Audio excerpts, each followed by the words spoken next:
I did, and Casey already wrote it down. Recording it. Motion to come out of executive session? Second. Got a first and a second. All in favor, say aye. Aye. Okay, now we're out. Thank you, Okay. Mayor. Keep me straight. Welcome, everybody. Thanks for coming. Okay. So I need a motion to move item 3B to item 1B. I'd like to make a motion to move item on the agenda 3B to item 1B. We're moving up the pickleball presentation. I would either do it as a new 2A or do 2A and then make this 2B since item 1 was executive session. Unless the plan is to go into executive session to talk No, about. the plan is not to go into executive. Okay. So I would either do it as a new 2A. Okay, so Okay, then 2A. I'll amend my motion to move item 3B to item 3A, 2A. 2A, Mhm. and item 2A to 2B. That works. I have a motion. Do I have a second? Second. All in favor, say aye. Aye. Okay. Tim, if you would please at this time. Little background on this, if I may. I've been beating the drum kind of loud with my fellow council members on expanding our recreational community with pickleball. And Pickleball Club, Pickleball Association has some potential solutions on how we can do that and expand the opportunity for our residents' enjoyment overall for pickleball. Much obliged to my fellow council members for allowing this opportunity tonight.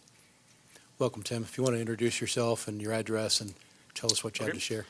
Timothy Reading. I live at 7100 Anchorage Lane, and I am the president of the TKK Pickleball Club. And I appreciate the time that you guys are giving us to make our presentation here going forward with what we see as possibilities for pickleball here in TKK. Basically, what I want to give to you or show you here is just a little bit of rundown of the club and some of the opportunities that we see that we have as a club that TKK think can take advantage of when it comes to pickleball. Just a real recap on our numbers. Our membership last year was 212 members that we had, and that was a combination of single memberships and family memberships. And that broke down in terms of residential lines as, am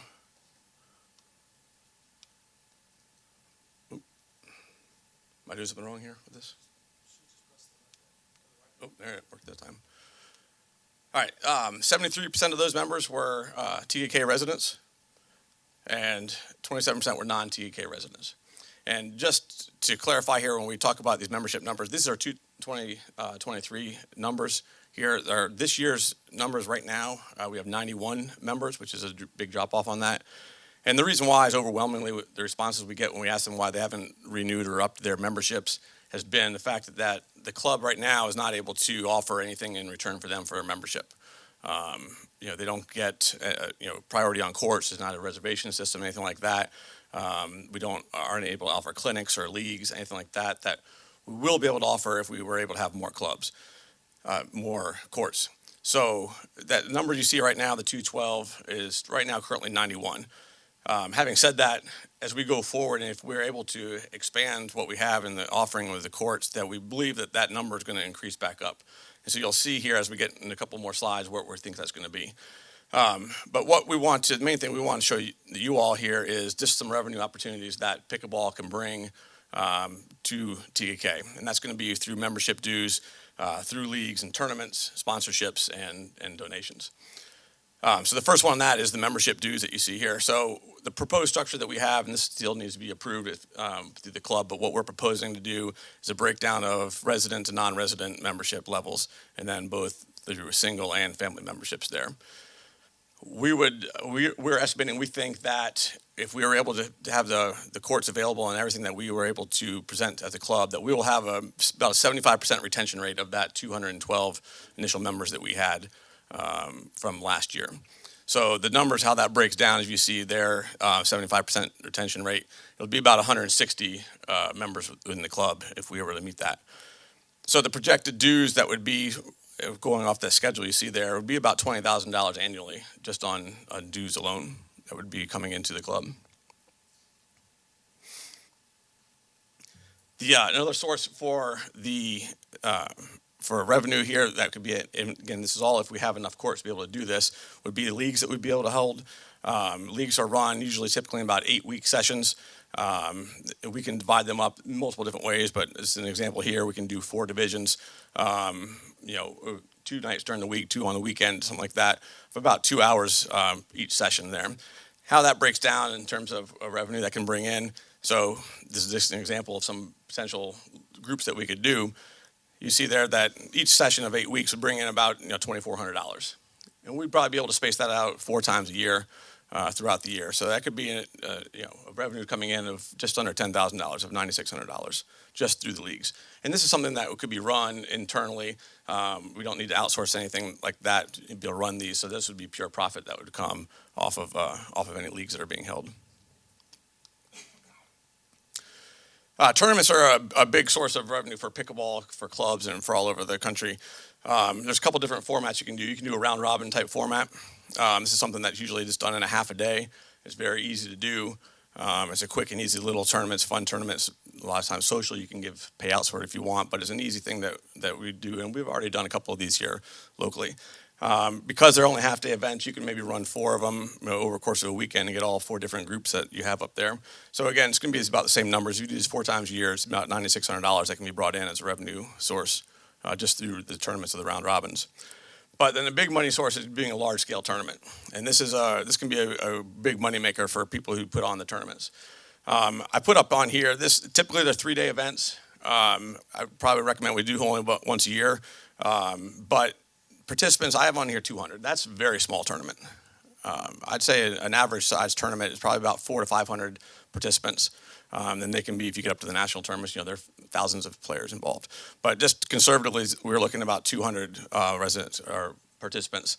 $100 entry fee is pretty typical on that. So you're looking at just on entry fees, $20,000. Then you can get money from sponsorships and vendors and such. There are associated costs with tournaments this large, using the software, the platforms that are help do all the registration, all that. So there's a little bit of a cost involved there. That can range a couple $1,000. So it just $3,000 about average for that size tournament. So that one weekend can bring in $20,000 potentially for just holding a tournament here. And then there's some sponsorship. This is just your typical basic sponsorships, just like the banners that you see out in front of TK Elementary all around the city here. Very easy way to get some revenue generated that way annually. Again, no really overhead on this one, so about $10,000 can be brought in just by the advertising there. And we can bring in so many people that are coming into TK. It's a very good source for companies and businesses to be able to advertise in front of. So if we put all these together here, you see it's about $70,000 potential revenue that can be brought in through pickleball. Now this is all going to be dependent on if we have the right facilities and we have enough support that we need on our side. But it's something that I think is pretty easy to obtain and is be all pretty much done in-house through the club can run most of these projects here by themselves.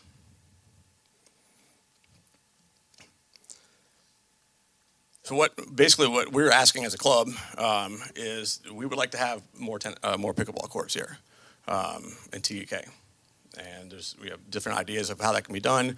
But we're requesting from the city that we are able to have more access and more facilities here for pickleball. And I think we've been up here now however many times we've presented, going back however many years, and we've told you that there's going to be growth in pickleball, and we're not just making stuff up here. There's the demands here. I don't think we need to go into the details on the demand of pickleball. I'm sure you guys are all aware of what's going on out there. But it's a great opportunity here for the city. It's a great opportunity. The kids, if you guys have not gone down in the evening to pickleball courts, if you want to see 100 high school kids hanging out having fun, go down there, 'cause that's where they are. I mean, it's the hot spot for the youngsters in TK to come in And they're doing a good thing. I mean, it's a parent's dream, right? Their kids are out there instead of in Walmart parking lot, doing whatever they do. So there's a lot of good opportunities here, we think, for the city and to move forward with pickleball. So, yeah, any questions? Yes. Yeah, I'll kick it off. Probably the fox watching the hen house here, so everyone will take with a grain of salt whatever I say, I'm sure, but do have a couple clarification points that I'd like to ask you, Timothy. Sure. And thank you for coming, and I appreciate you presenting this. I know it's not the first time most of us have seen it, but I think you presented it with a lot more clarity than maybe I remember seeing it. So I think some of the numbers that you put on there look very conservative to me. I mean, I just played a one-weekend tournament with my wife. It was $100 per person entry. It probably generated about $55,000, $60,000 in revenue at that tournament with about 500 players. 496, I think, was the exact number. Do you think that with expanding the number of courts we have the potential to bring in that kind of number at some point in time once we get rolling? Sure, I do. And typically, you can run a tournament with, you can run it with one pickleball court if you want to. It would be a horrible tournament, of course, but you can do it. Typically, you want to have 12 courts to start off with to do that. So if we were able to have 12 courts, then that gives us the opportunity then to run a full-scale tournament, and we can bring in those type of numbers. Are we going to set records with attendance? No, and I don't think we want to. And that number, that 200 is conservative. Mm-hmm. I think, especially if our first one, we want to, promise low and deliver high. I absolutely think that the structure is there, the courts are there, that we could have, we can do it, and I think that there's enough, the club itself has enough support. That's a big thing, having volunteer support to run these things is there. So I think that's very well supported and would be supported in this area. Out of fairness to council who's challenged with a decision on what to do going forward, the tournament that I'm referring to a couple of weeks ago with that many people was very, very well organized, very well structured, and the start times and end times were staggered throughout the weekend. So all 500 people weren't there at the same time. I played in a mixed doubles, 50 and over. So not everybody was mixed doubles, 50 and over, so they staggered those times, and it was all managed in a parking lot, probably about a third the size of the parking lot here at the Glennon Center. And there was no overflow parking, and there was no parking issues the way it was managed. So I want to share that with you because I don't want you to think of this being a parking nightmare if we managed a tournament like that. One other question I have for you, Timothy, the 71,000, we'll call it for the sake of $5, 71,000 annually that you expect.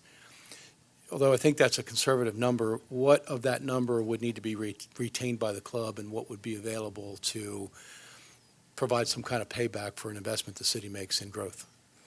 So I don't have an exact percentage on that, but right now we don't really have an operating budget in terms of the club right now. Of course, we're also kind of at the new stage here, and we're not able to provide a lot of stuff. So I'm sure that would increase a little bit, but I would say, and this is a discussion that we've had within the club, that we know that the reason why we're doing all this would be to help offset some costs on that.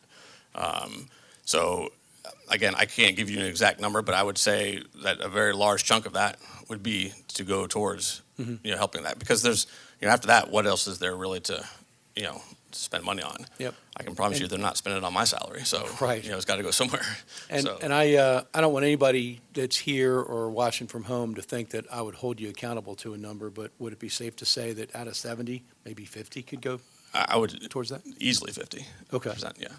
So the investment that we've talked about with what it might cost to expand pickleball to go from 6 courts to 12, that could be paid for by the club in 2 years or less. I think so. And going off the numbers that we discussed, meetings ago on this, the basic number that we were looking at would be $45,000 that we'd be contributing in, and we all agreed that would be, within 2 years, pretty easily. Okay, fair enough.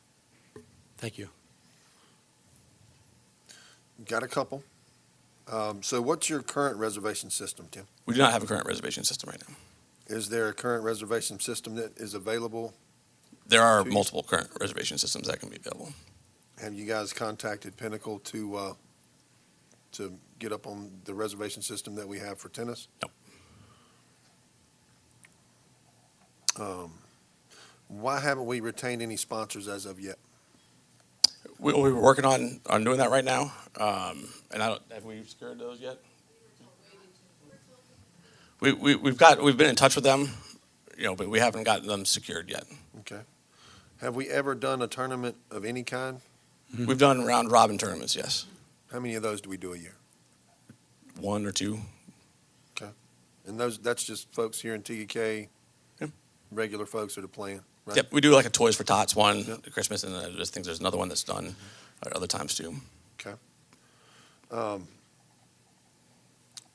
We would be interested in having a contract of some sorts to just make sure that you guys, we've got some folks that we can hold accountable to pay that money back. If, say, heaven forbid, something happens to somebody. Do you guys have a board of directors that's in place to where we could possibly entertain a contract with you guys? Yes, Would that be something you guys would be interested in? we'd be definitely entertain that for sure. Okay. I think that's all I got, guys. Piggyback real quickly to start on what the mayor just asked is, I'm curious, the association, are you guys set up as an LLC now? So I'm sorry, how are we officially set up? Corporate, yes. Sorry, that's not my It's all right. bag. What was it? I didn't, 501c. oh, nonprofit, okay, great. I just want to make sure you were incorporated some way for this. Yes. For the taxes and the money. Understood, to be yes. Substantial. Yes.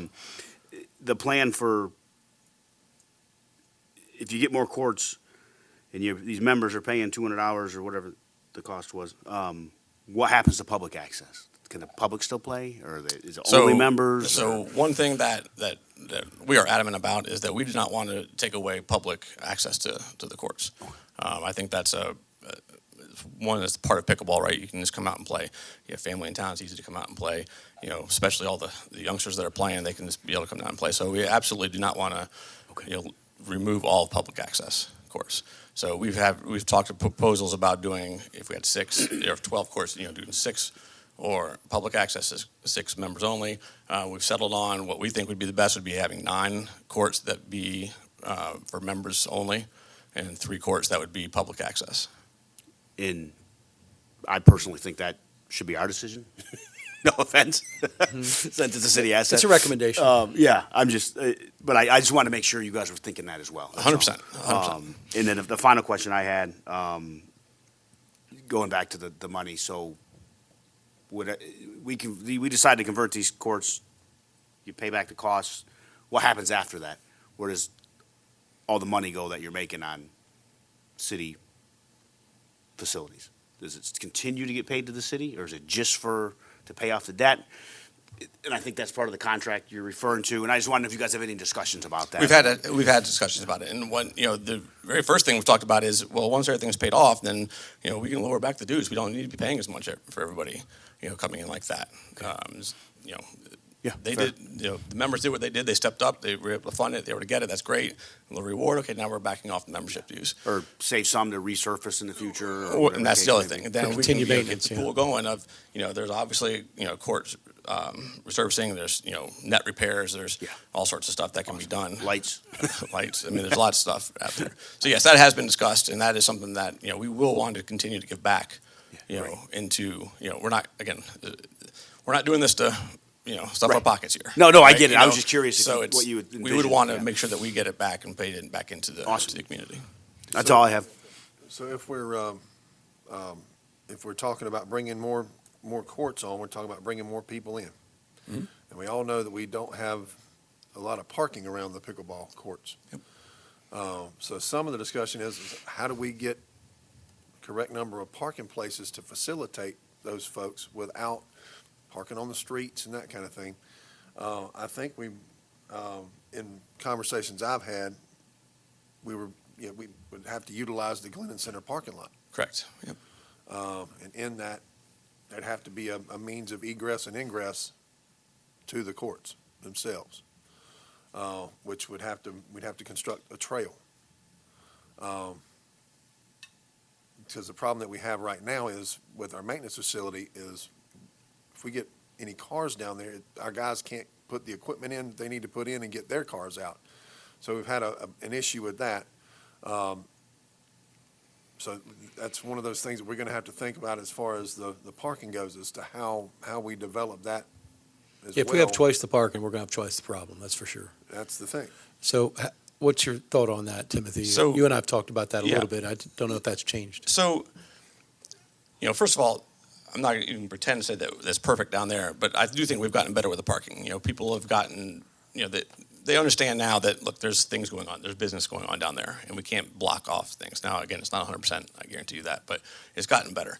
And then also people have started parking up at the Glen, up here, at the Glen Center, walking down. And there is kind of a self-made path that goes down from, the street down to the courts. And that's something that, again, we're talking about what we can do with funding, but we can also have a work day, where the club goes out there and we go out there and we do, the improvements to that type of path that's going down there. I don't a good know idea. if the city might want to be overseeing it, make sure it's, we're not making a slip and slide down there or anything like that. But, it's something that we can contribute and put back into the community. But I think it's understood, everyone knows parking's problems, first thing that comes up. And I think it's understood that it's going to be the point where we're going to be parking up, here and walking down. I would make sure we're not going across the golf course and, we're going the right trail down to the courts, but I think that's very doable. Okay. One of your suggestions or requests, thank you for being here, by the way. Absolutely love pickleball. My son loves it. I have not started playing yet. I still play tennis. I'm still one of those guys, so I still do that, but thank you for being here.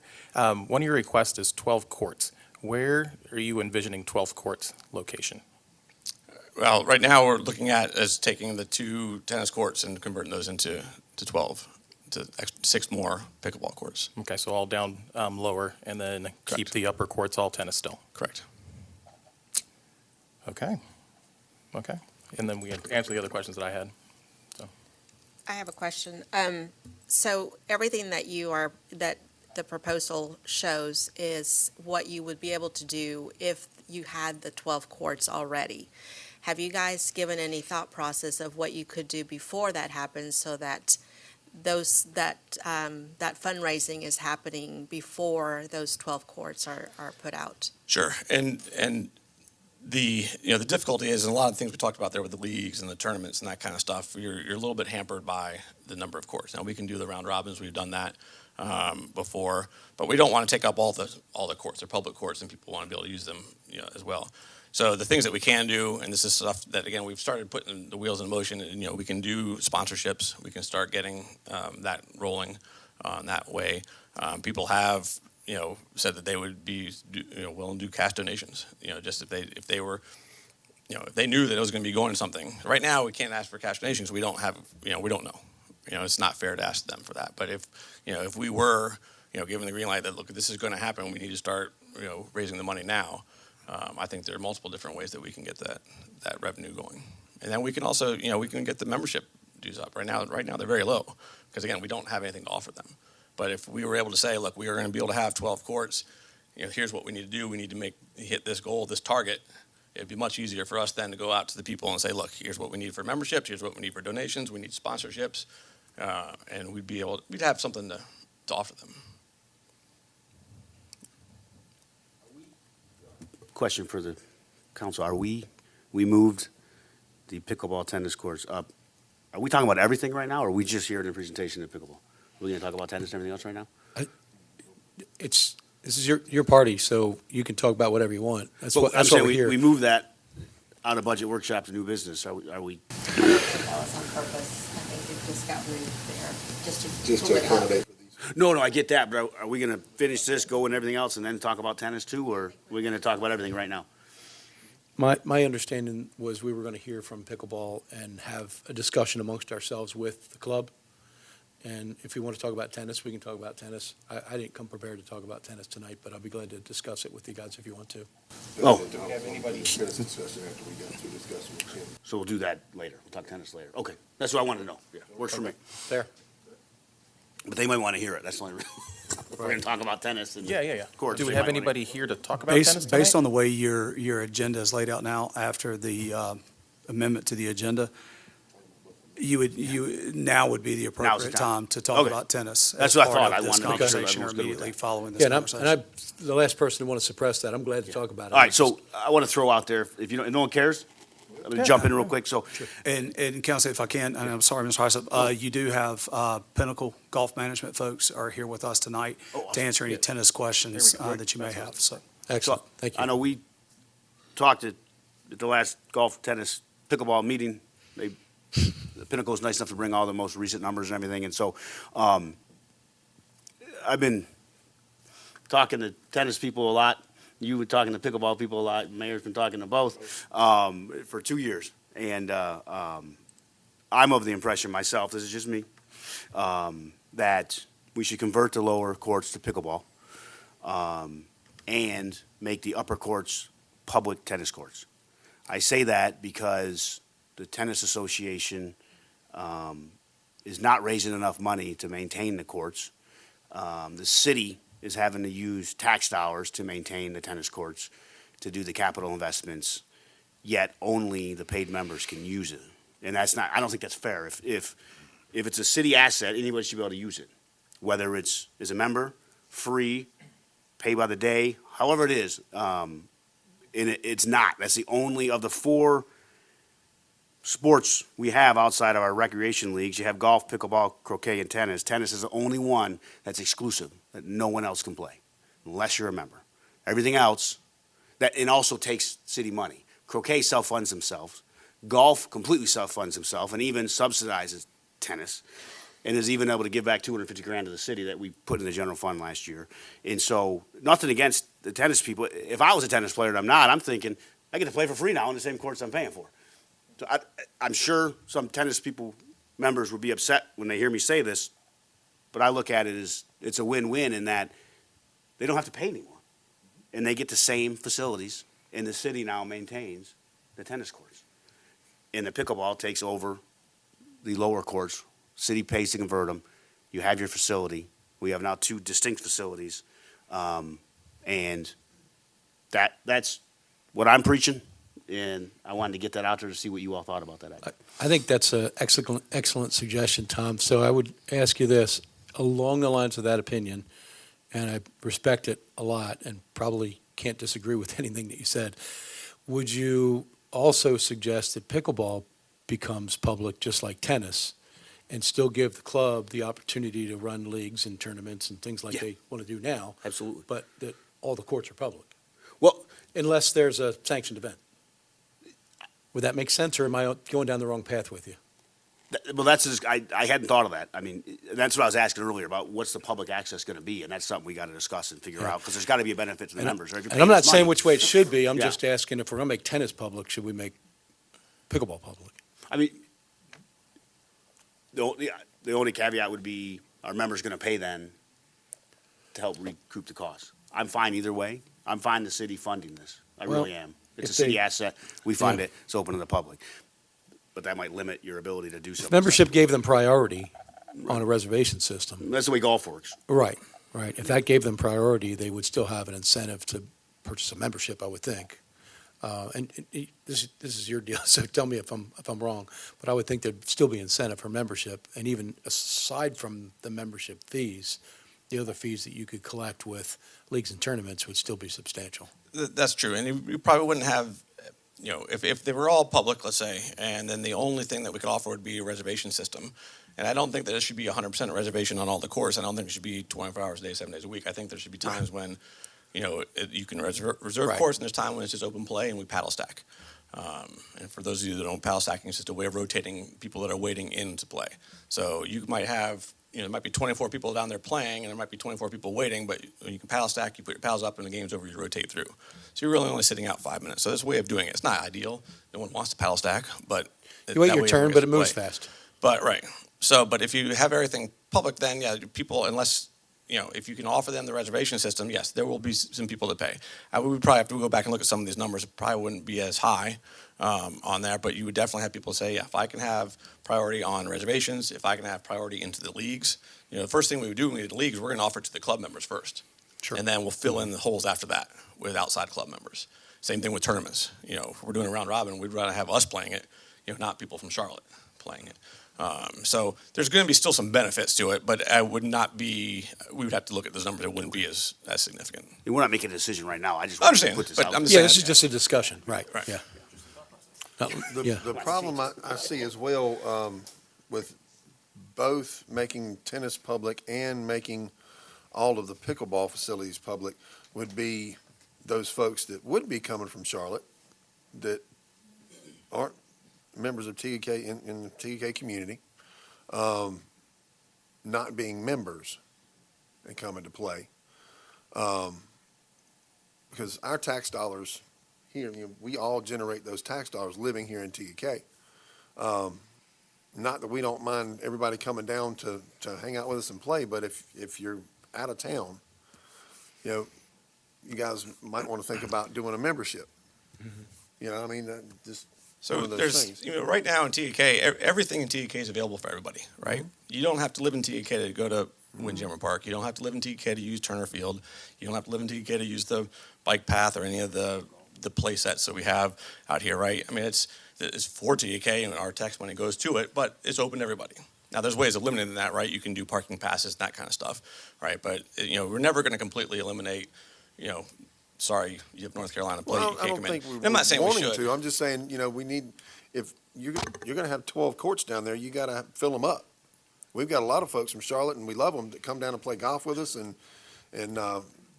they play tennis. But they pay for it. They have their your point, their they pay. kids play rec sports with us. I mean, not saying that we don't, but I'm just saying when you have that kind of a facility down there, you got 12 courts, it's going to get really crowded with folks. It is. How do you guys plan on policing that kind of thing if you don't have a full-blown registration system?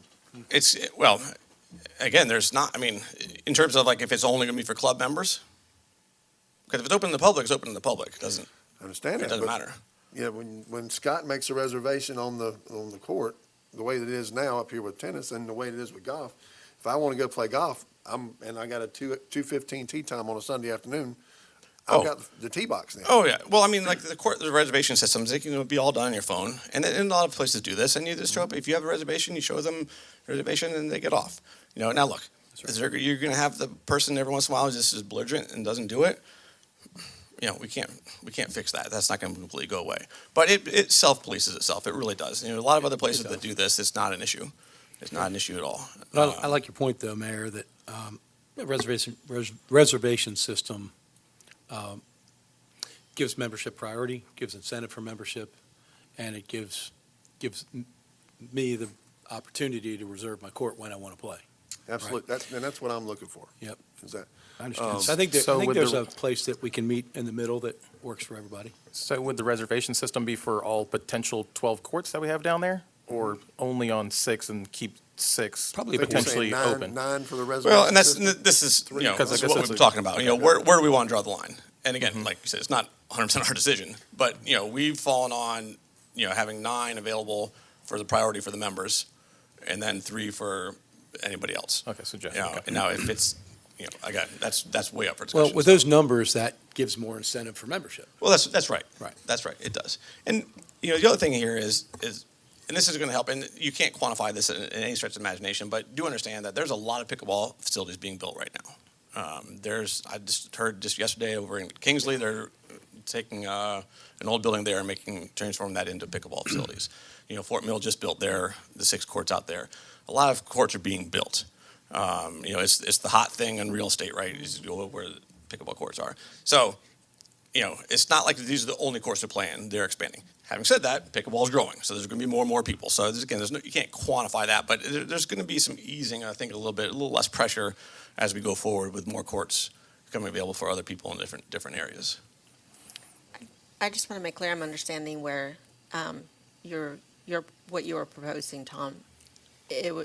What you're basically saying is that your proposal is that all of the tennis courts would become public, so tennis would no longer be subsidizing any of the expenses for those tennis courts at all, because they wouldn't be having to collect membership.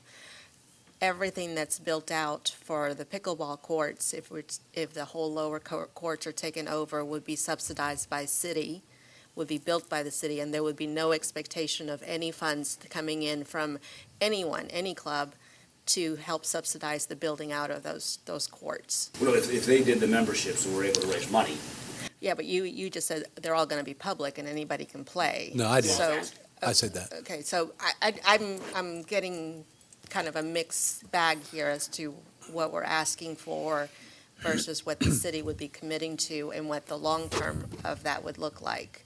Because for whatever that 20,000 that tennis contributes, 18, 20, whatever that is, it does offset some of the expense of maintaining. So- And then whatever pickleball was willing to bring to the city with their commitment, it would still have offset some of that. But what I was hearing you say is that we're just going to kind of put all of that aside, and the city will just front the building of pickleball. Fine either way. Okay. If we kept them all public, it would be hard for them to get members. I understand that, but if we do half or 3, then they're able to raise money, great. In the tennis, I mean, we could do half open to the public and half members. I mean, this is just a discussion. I'm just throwing it out Okay. there that I support converting the lower courts to pickleball, but if we do that, we have to create some sort of public tennis up here. Whether it's 1 court, 2 courts, all courts, Council, because we're taking them away down And below. I want to be on the record here that we are no way, pushing to have all tennis taken away, right? As much as I think that there should be public access to pickleball, I think there should be public access to tennis too. Right. And I know they do a great job up here with the clinics and all that. I don't want that to be lost, but I do think that, to your point, that, if you look at the numbers that are in tennis, as opposed to the numbers that are in pickleball, then I think that it justifies and it warrants the fact that, pickleball can have a little bit of priority there on the courts. Yeah, in Pinnacle, if you have the numbers, you want to come up and say them real quick, the most recent for the tennis, so everyone's aware. Council, if I can, while David's coming up, in the interest of time this evening, if the direction or the consensus of council, if you will, at least this evening, right, is the conversion of the lower courts to pickleball and moving all tennis to the upper courts.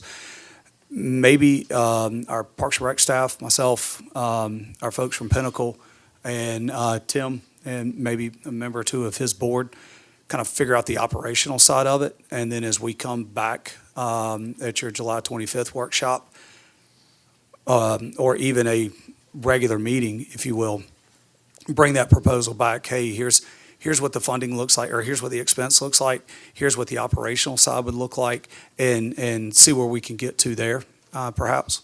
That was what my request was gonna be, is that you guys, let's get with Dustin,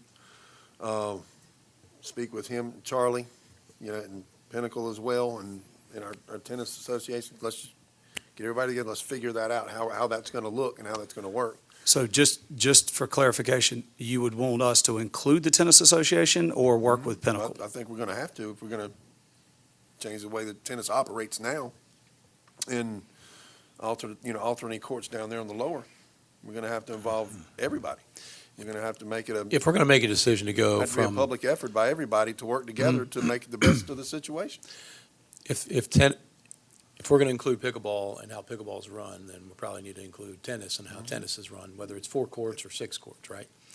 If they have some valuable input that says, hey, we still want to do membership on 2 courts and public 2 courts or whatever, let's hear them out on that, right? Sorry. Okay. Hiya. Hey, Thanks for coming, guys.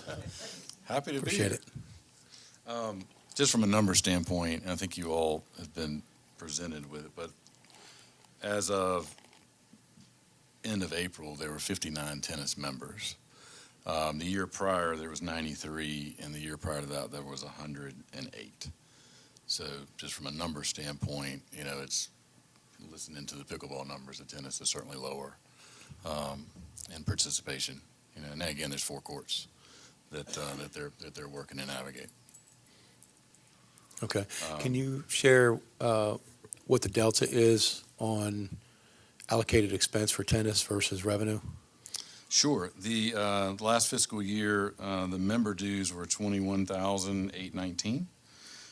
There's subsequent income for court fees that the instructor pays when those are usage for the clinics and private instructors and such, and a little bit of guest fee, not much.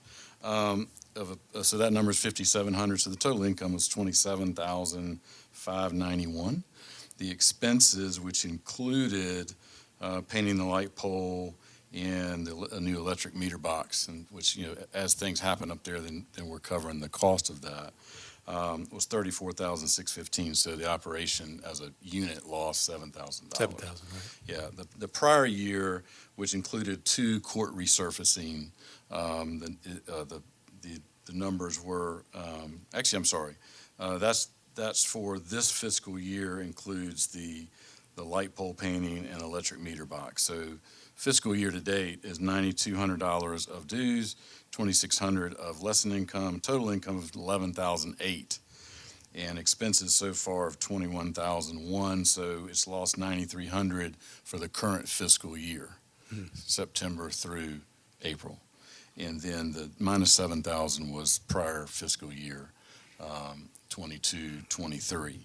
And then but for the last 5 years, the operations lost $38,000 in total. That includes resurfacing all 4 courts, painting the light poles, some other ancillary maintenance, that we've done up there. But as a whole, to answer your question, that's the loss. There has been some income to offset that loss, but the total is $38,000 over the prior 5 years, which has been subsidized essentially through the city or from the city through the golf operation.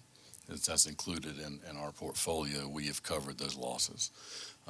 You have covered those losses through the operation that we're charged with managing, if that makes any sense. Do we see that as a loss because it's used only for the tennis club, and I guess I'm saying is if it's a city asset, the same way as the lower courts are. So we're counting it as a loss for the upper courts, but it's still a city asset the same way as the lower courts, and we don't count the maintenance of the lower courts as a loss to anyone because they're public. So are we counting it as a loss because they're used by the members only? Is that what? Yeah, and the way we're calculating it, just through the profit and loss statement of the tennis golf operation as whole, we break it out by department. So that department, and the way we view it, is just income and expense, not looking at it from the city's eyes as an asset. It's just truly what's brought in and what is expended through that department. We show it as a negative number at the end, which gets shown in our world as the total golf operation, which is a positive number at the very end of the year. This is a department within that total. Got it. Probably been pretty flat the last couple of years on expense versus revenue at pickleball, I would imagine. Have we spent any money down there in the last couple of years that you recall? With pickleball, constructing the 6 courts, I mean, you had a $20,000 expense, give or take, on the initial, and then we added the additional courts. So you're probably $35,000-$40,000, give or take, on constructing the 6 courts. Outside of that, we haven't had any expenses, but we do need to resurface the lower courts with the cracks and crack repairs and things like that. So I mean, we've held off on that, waiting to see what council's decision was going to be, because we didn't want to spend money resurfacing tennis courts and resurfacing pickleball courts and then turn around within a few months and now we're converting tennis into pickle. So we know that the lower courts need some repair work. And I believe that as you look in your packet for your pickleball numbers that Dustin put together.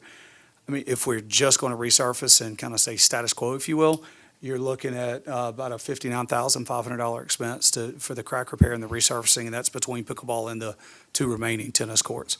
Again, these numbers are a little old, based on when Dustin was able to get those. So we would need to update those numbers. My guess would be you could probably add 5 to 10% to those numbers.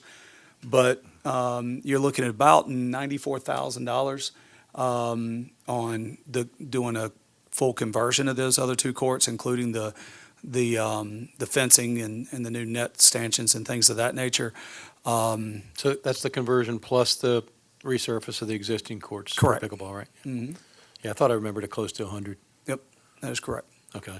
What was the 59,000 number you mentioned? I'm sorry. 59,500 would just be crack repairs and resurfacing on what's there now. Okay, thank you. Not changing anything. Right. What's not included in that 94 $100,000 number is any access controls into the maintenance area, if we're going to move all the parking up to here, trail, or pathway down, instead of having to take the sidewalk all the way to the trail and then walk over kind of thing. Glad to hear Mr. Redding say, the pickleball club would, pitch in, help out, do some volunteer work to help construct that.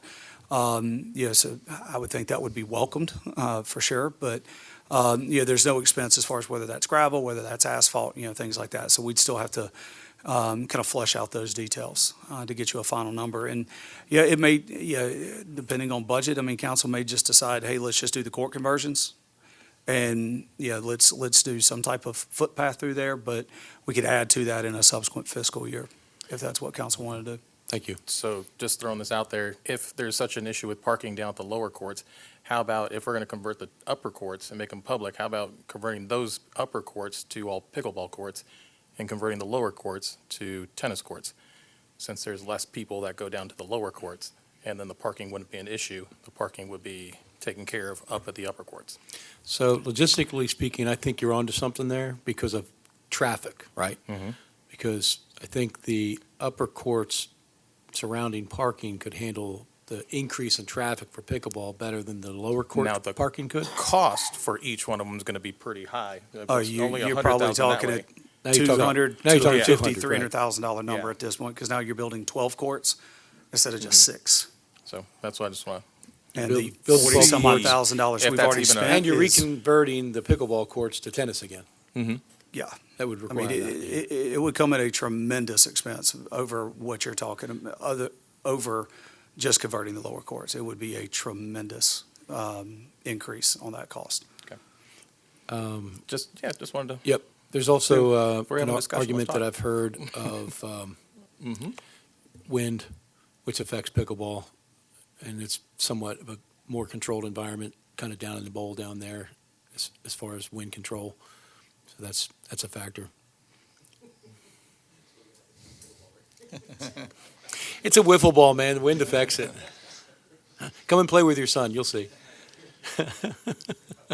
Yeah, the variance in these numbers obviously is tennis right now is solely private use, those 4 courts. The non-member use, 99% of it's coming through clinics, lessons that are given through the instructors that pay a court fee. So that's where that revenue's coming. But all the resident play, it's all coming as a result of the membership is private. So those 4 courts essentially are reserved for the members of the tennis association. I would assume it's still, hypothetically, we convert part or all these tennis courts to public, that the kids' camps and the lessons and stuff could still continue. We would just have to figure out how to work that out with Keith, the pro. I think it would be much easier if the upper courts stay tennis to be able to facilitate those camps and things like that. But again, I don't want to speak for council, but it's kind of feeling like we've got a little direction here as to what the path forward may be. I think we can flush out a lot of that, just having those conversations I talked about as far as what that operational looks like. Yeah, Thank you, Dave. I'm comfortable with You're that. welcome. Thank you, gentlemen. Appreciate it. Absolutely. Timothy, anything you needed from us before you break there? No, do you want a copy of that presentation, the numbers and all that? Sure. I would, yes. Absolutely. Thank you. Thank you for sharing that, Timothy, and to the rest of the club that provided the information. I appreciate that because I think it's important for the public to see that too. Thank you all very much for the time on this. Yep, you bet. Thank you. Thank you, council, for allowing that as well. Just a quick question. Come up to the, can you come up to the podium? Can you come up to the podium for us? Yeah, you're good. We're open here. All right, I just wanted to, I'm Mike Becker. I live at 364 Calming Way, and I was just inquiring whether there are going to be public comments allowed either now or later at the end of the meeting. No, we didn't do public comments for the workshops. We typically Okay. don't do public comments, but if you guys have had a question or something like that, I don't, if anybody's got any objection. I don't have an objection. I wouldn't have an objection to answering a question for you. Yeah, or comment. Well, great. I just, want to thank everybody and, the TK Pickleball Club and the council because everybody recognized that there is a need for more pickleball courts. I think, a partnership, if that's the way to get it done, I think that's a good way to go.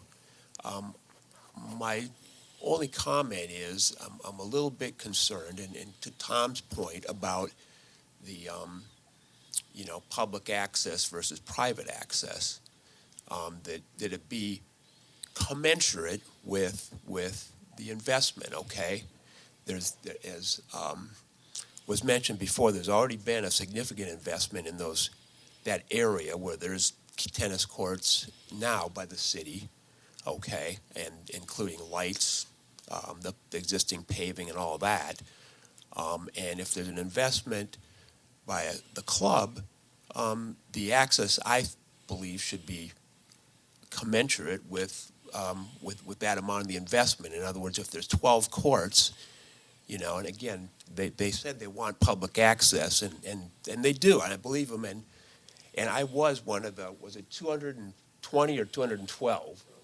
I was one of the original members. I didn't renew my membership now, waiting to see what would happen. And so I'm glad to see this hopefully moving forward. But I do want to remind people that, these are public facilities. This is there's public money in it.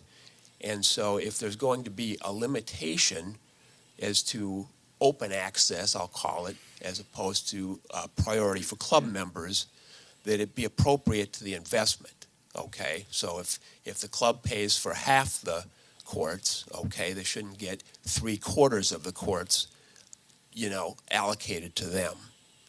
Because even with half of a resurfacing, there's still a lot of prior investment that is done that, needs to be considered as well. So that's my comments. Thank you. Do we have any further discussion, folks? You good, Carmen? Scott, good? You eating chocolate over there, or what you got, beef jerky? Yeah, a piece of chocolate, man. A little energy. Hey, I really appreciate my colleagues allowing pickleball to come in. You guys know it's important to me. I play a lot. I probably lost 22 pounds playing pickleball, and that's been really important to me. It's a fun, sociable, wonderful game, and it really complements the recreational community we have here. And I appreciate you guys supporting me and allowing them to come in and present to you and being so open to discuss it. So thank you. Guys, do we have any? Ron, Bob? Good? Okay. Trish, go ahead. Thank you. My name is Trish Snyder, and I am at, what am I at? 1898 Larkspur Way.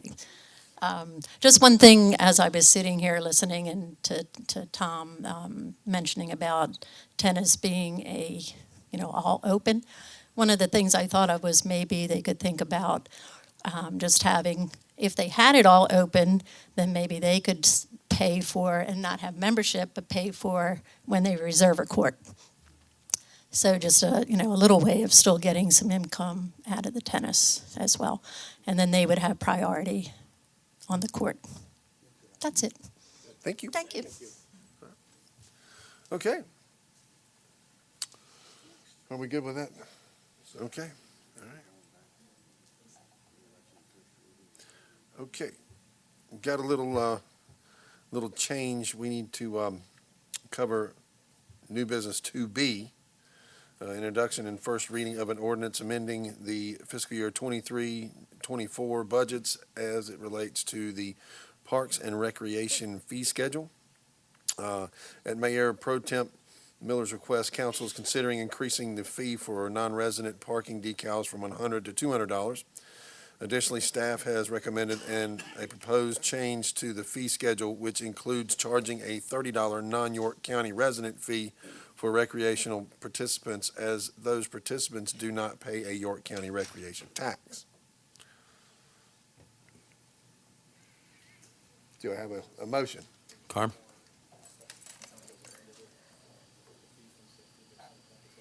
Yeah, let's talk about that after we have to get a motion first, right? Yeah, gotta get a motion. Okay, so second. I motion to approve the introduction of the first reading of an ordinance amending fiscal year 23-24 budgets as it relates to the Parks and Recreation fee schedule. Second. I have a motion and a second. Okay, we're open for discussion. Go ahead, Brian.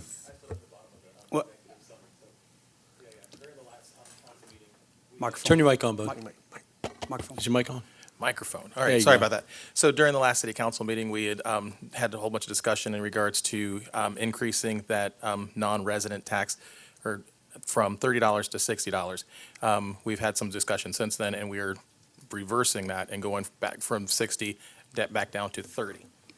But with the caveat that it's $30 per registrant. Per registrant. per person, registrant, right? That is correct. Yeah, and just for the public's clarification, after the last council meeting, Mr. Heislip and I had a conversation along with Dustin, and was informed it was intended to be a $60 per family, but with the online registration software, it just won't do that. Looking at our non-York County resident participation, overwhelmingly, it's all 2 kids that are signed up. I think there were 2, maybe 3 families that had 3 kids. Right. So it would cost them a little bit more on average than the intended $60, but doing it $30 per registrant, per participant. And again, this is an additional fee on top of the registration, and it is for non-York County participants. So I think we've got, Dustin, what was it, 300 folks that are coming from either Mecklenburg County or Lancaster County, the Indian Land area, that are coming in.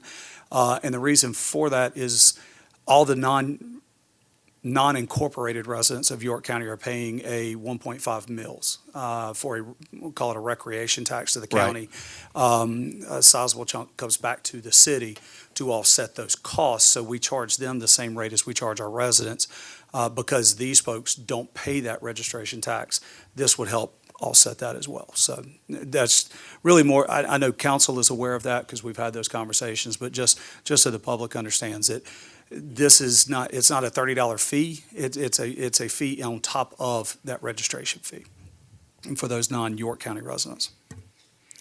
And Charlie, just to clarify too, that is in line with what Fort Mill charges Correct. currently. And Yes. Yeah, so we're not out of line here. That is correct, yes, sir. Well, I think it's a good problem to have when we have a rec program that everybody wants to come to. So hats off to the folks that run that, to Dustin and those 2 previous guys that ran it before you too. Yep. Any further discussion? Nope. In that, I will call the question. All in favor, say aye. Aye. Aye. Motion passes unanimously.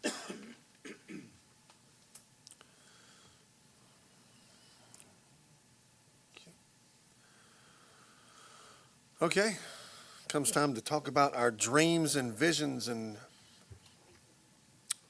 all the good stuff that we want to do this year. Yes, you said pickleball already. Mm-hmm.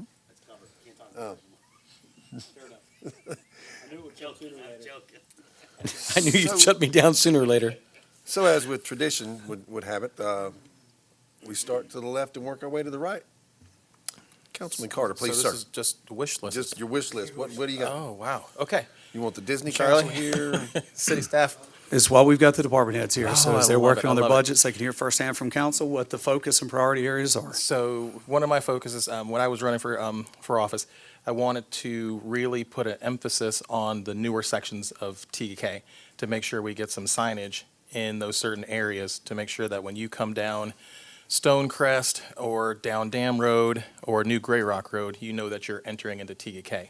So if there's any way that we can get signage at like Stonecrest and 160, and I don't know the specific logistics, going down Dam Road or coming down New Gray Rock Road, that says that you're entering into TK, which is like the residents that live on the peninsula, you know that you're entering into TK when you come in, you see the big sign, you have the big fountain, it's absolutely beautiful. Thank you for clarifying, because I was assuming you weren't referring to like the DOT TKK city limit signs. No, Okay, gotcha. absolutely not. Gotcha. The new ones, and the really nice fountain that was just redone, so appreciate that. Yep.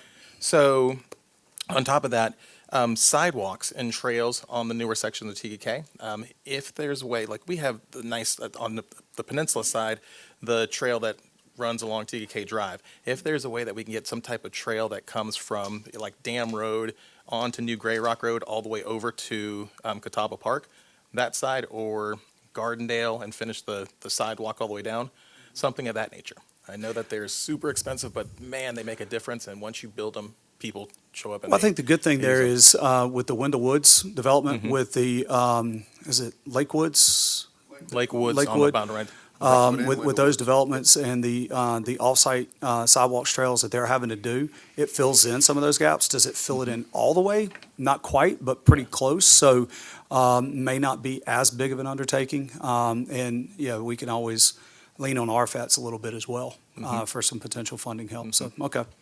Another, the original, or I call it the original section of TGK, if there's sections of TGK in regards to their sidewalks or lighting that is needed, I know the city would know more about that. I'd like to go off and really focus on that. And then, I know that's not part of what we're doing, but staffing. TGK Police Department, TGK Fire Department, and any other department in city staff. If there's need for additional staffing, then I think that's something that we need to focus on and make it a priority, especially with Wendell Woods, River Fault, Main Street, everything like that that's coming on. I think we need to be proactive as opposed to reactive in regards to hiring staff for maintaining our city. Okay. What else do we have? Lights. I don't think we have lights, but lights along Gardendale Road that have like TK flags on them. We've got them at the entrances to Gardendale. We do have some of those where they have street lights. We do have the city banners on those at the entrances to Lake Ridge. Those are up, yep. Can't we still do those lease lights from Duke Power Yes, sir. like that? To where- Well, out there on the eastern side of town, it would be York Electric. Tim is currently working with York Electric for street lighting to light up the intersection of Stonecrest and Dam Road. If you've ever come home after a ball game at Catawba Park, it's pretty dark to make that turn. So we've already got that one in process. Our typical process, just so council knows, when we get the request for an additional street light, especially in a residential area where there may not be any, we ask that person requesting to get signatures from all the houses around that area before we make that request to the power company. Okay. So, because I know there's a lot of people, especially in traditional TKK, they love that it gets dark at night and they can see stars and things like that and don't typically want the street lights. And I don't know that we get a whole lot of requests from traditional TKK on them, but it's definitely something we can look at, even if it's just in the median. On TK Drive going from the fire station down to the marina or down Windward. There may be some possibilities there, but we'll definitely look into it and see what those things cost. Sweet. Sure. That's mine. And I'm It's trusting all short and these simple. amazing people behind me that they're diligently taking notes, so. Councilman Heisler, please, sir. Thank you, Mr. Mayor. So the first one is, there's a caveat. It's with the new ladder truck we ordered last year, depending on if we get any funding from the state. Whatever that is, I would prefer that we pay cash for the remainder versus taking out the loan. One of the things we've been working hard on the last couple of years is paying off debt and not taking on new loans as we look forward and forecast the end of impact fees.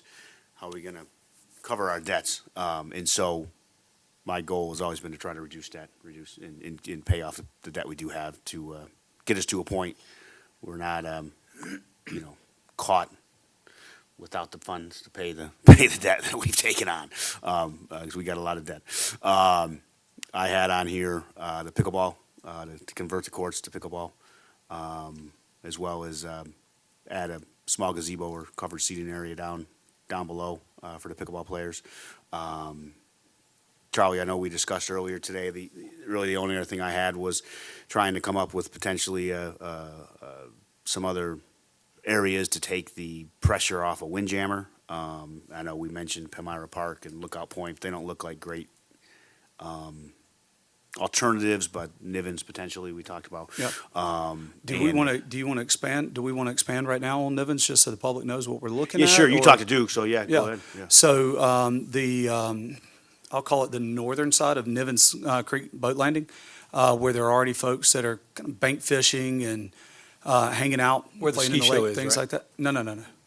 Not where the ski show is. Nivens, Where the boat launches. where the boat launch Oh, is. Nivens, I'm Ski sorry. show's Thank over you. on Torrance. Thank you. Yes, sir. So had a meeting this morning with Duke's government liaison, Dustin and I did.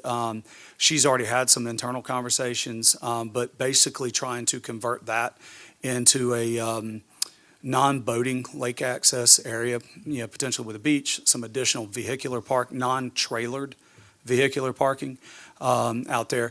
It is a lengthy process. She told us, because of the FERC commenting periods and things like that, and having to go through the Federal Energy Regulatory Commission to get that permission to do that, it could take up to 2 years before we could ever even start it, but we can get that process started now, which Duke, the email we got back is they're very favorable on it, and it meets a lot of their Are they relicensing favorable enough requirements. to slap some greenbacks down and help us out with it? Well, we have not gotten to that point yet, but we also have not offered. We just pitched the idea, so.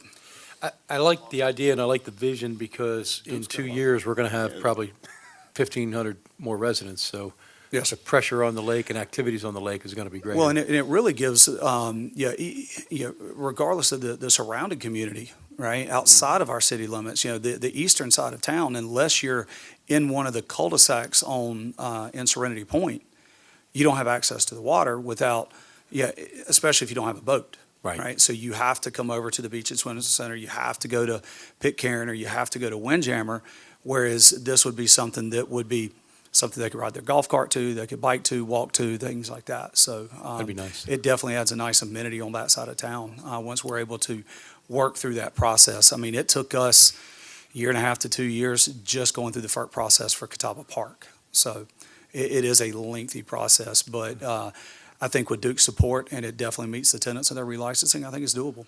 That's a good vision. I like that. Just being me, Rock Hill just opened up a park on the river.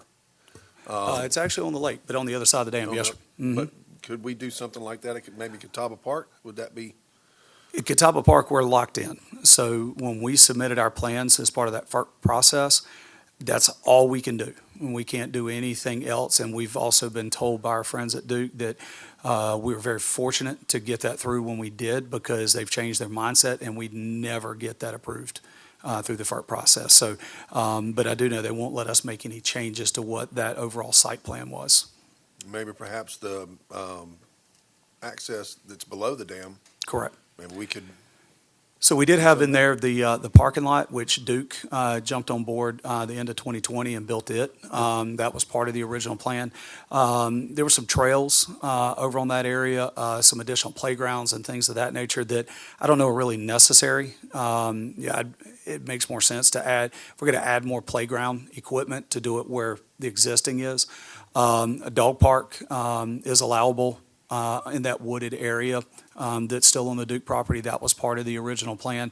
And a canoe launch down by the boat launch, or like a paddleboard kind of thing. So where when your fishermen are putting their boats in and whatnot below the dam, it gets your floaters, your tubers, things like that, kind of gets them off of there. So that was also part of the plan. So those are all things that can be done down at the park. How much of a priority they are, I mean, for staff, not a big one, but obviously we take our priorities from you guys. So that's why we haven't pushed them forward. But if there is a desire to move forward on any of those things, we could definitely start pricing that out. I'm just thinking while we're asking, if there's some other site that we could look at, Mm-hmm. Yeah, To put do it in that. the same permit. like you were talking about, if there's, we can get them to look at that as well. Right. So, we're not asking 2 or 3 times. It's easier to ask for all you want the first time. And then. As we continue suffer to the huddle up with rejection. Duke, we can definitely throw some ideas at them and Perfect. ask them to get the checkbook out if they will. The last thing I had was the Beach and Swim Club Center. I know we can't put steps in there because of the 570 line with Duke, and we got some wrap there now instead of the beach, but if there's anything that staff could think of potentially to improve that area for water access. Okay. And then a pie in the sky idea, long-term, throw this out there for everyone's benefit, is, that's a beautiful point we have there, overlooking the water with nothing there that is, very underutilized. Talking Whether about it's lookout? at the beach swim center, gosh, the yeah. point, right? You got the gravel It's parking gorgeous. lot and all the Right. acres of grass looking Beautiful. over the water. I mean, if Beautiful that's view. a public-private partnership for something there potentially, whatever it would be, whether it's a restaurant or a dock, or if you could dock and come up to the beach and swim center, because Monterey's got their concessions there. It's a beautiful, beautiful location that is not used, and the city owns it. Is there something we can do? And if we can do it in a public-private partnership way, so we don't have to fund it, right? Whether it's a a great private partnership. entity that funds a building and they get to lease it for 20 years or whatever. I'm just throwing it out there for discussion down the road as part of these budget talks. We can, as far as the enhancements to the access to the water, we would need to include Kermit Taylor in those conversations as to what is possible. I know we've had some conversations with him in the past, i.e. the asphalt pathway, especially down towards the end, is below the 570. I know in the past, we've been told, hey, if you mess with it, it's got to actually come out. We can't extend it and make it nicer and things like that, but we can definitely revisit those conversations with Kermit. Sure. Well, Charlie, before it was Beach Club, there was a bait shop there, was there not? The old Hidden Harbor Marina was there long, long time ago. I'd probably have to ask Tim to come out of the AV room to talk about that. I will say that in the early 2000s, council went through the FERC, almost all the way through the FERC process of trying to do an additional marina down there.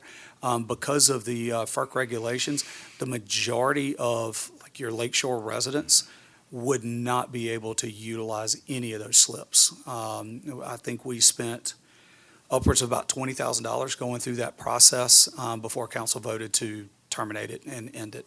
There's a lot of regulations that would go into that, mainly because it was going to be a true public marina owned by the city.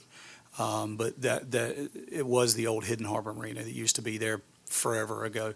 The biggest thing that's changed down there, though, is now you've got the Beach Club townhomes doing a lot of, let's call them commercial enhancements down there.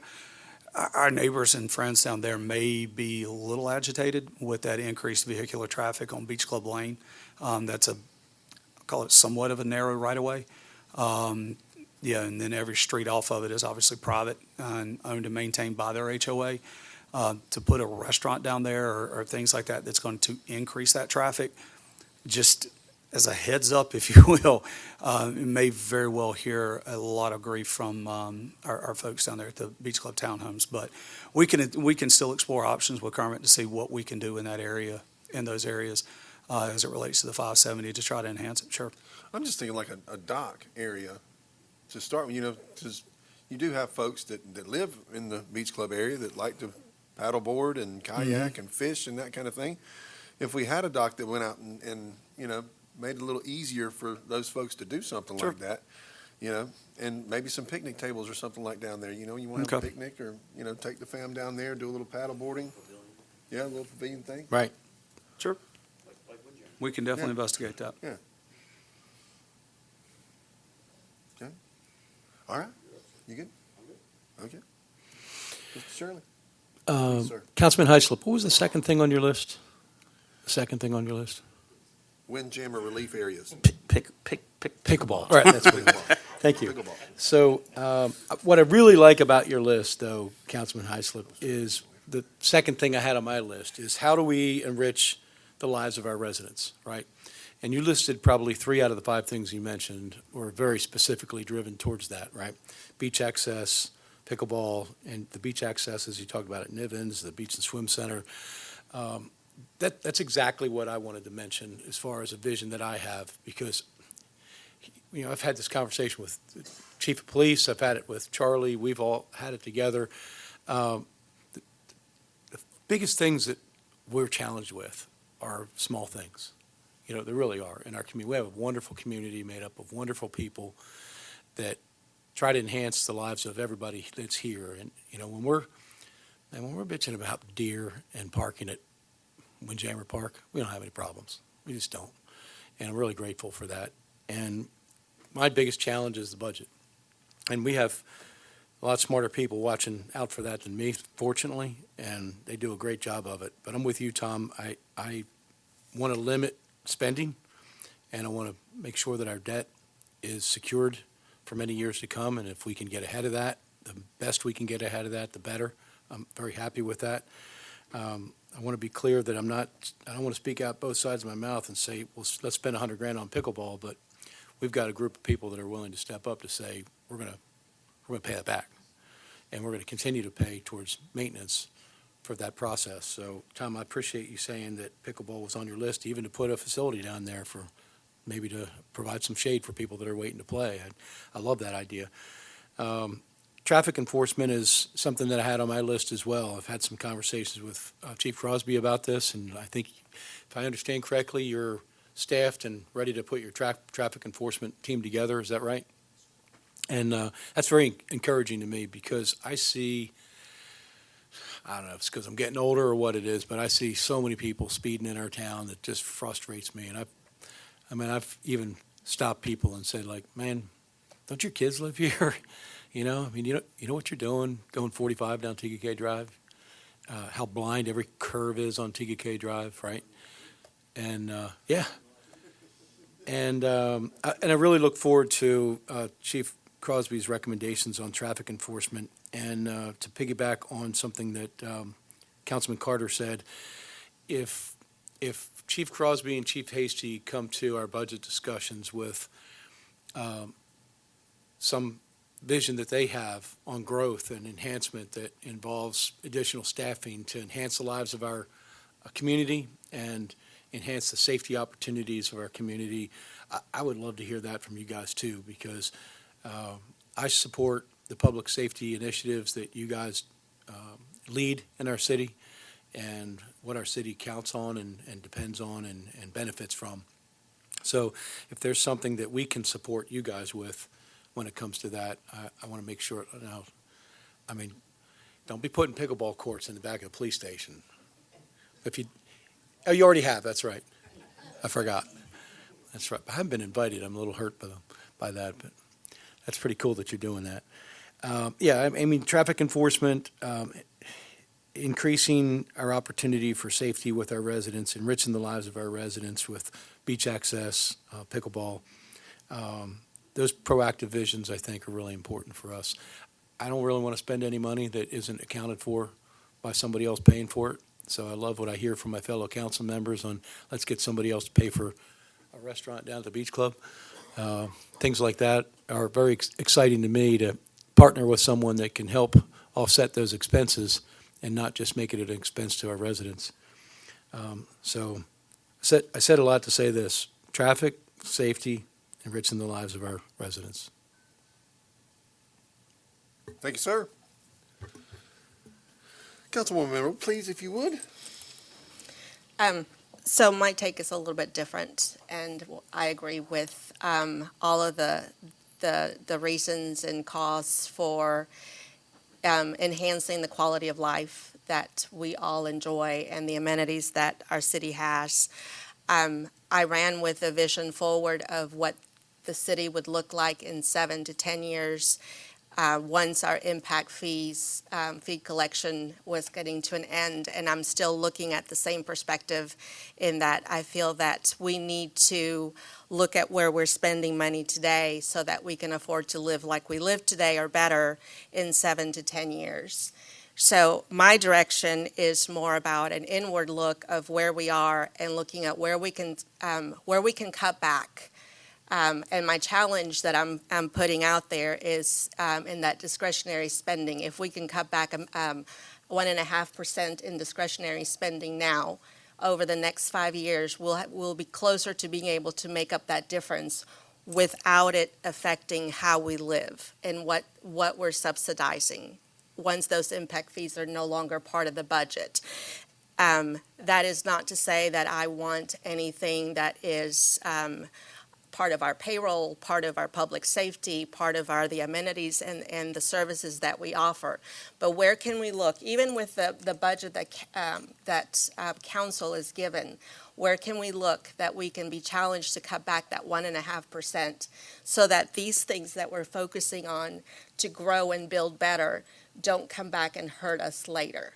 A lot of it from this perspective comes from the experience in that we're banking on commercial, we're banking on residential growth to give us back those impact fees, and you cannot bank on real estate to pay you back in 7 to 10 years. You don't know where that's going to be.